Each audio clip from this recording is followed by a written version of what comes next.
Mike here from Mountain Wellness and CO2 tolerance training, breath holding, and doing it safely. That's one of the areas I have focused on for the last several years. I have over 100 hours in breath, just holding my breath, over 100 hours in total length through my practice and over thousands of rounds of breath holds. And I have learned a tremendous amount. My breath holding is up over 8 minutes now. I've gone as long as 10 minutes in being able to hold my breath on land. This is different training than free diving. If you're going to do free diving, you absolutely must have an instructor.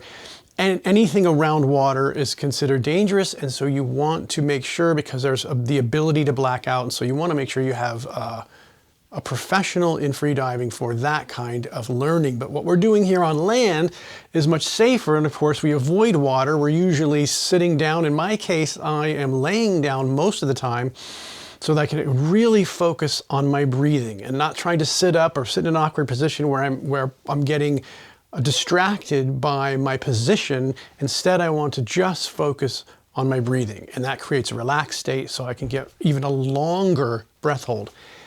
But what are some of the things that we can do to obviously keep that safe? Well, the first thing that you'd want to do is at any time when you're feeling like you're overdoing it or you don't feel right, you just breathe normal. That's all you got to do. So it's really simple to keeping that simple.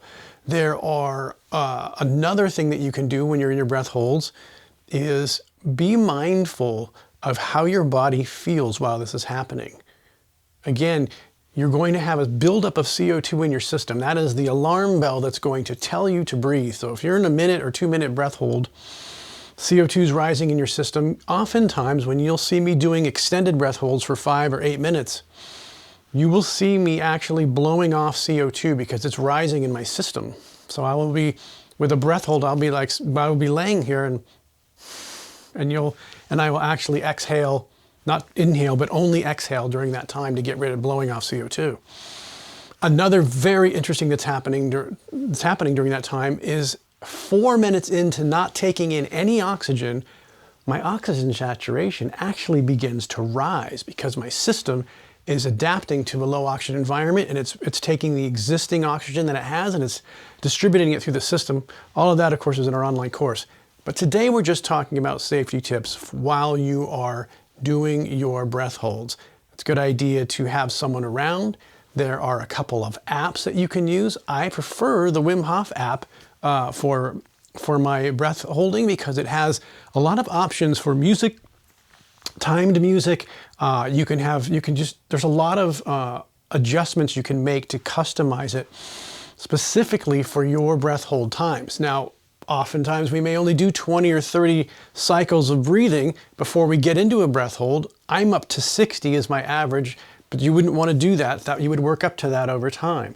So again, you can customize all those things. And again, the simplest thing to do is if you're not feeling right doing breath holds, you simply come out of it and breathe normally. Now, the other thing that we suggest, of course, is breathing from the closed balance system that we have is breathing through the nose.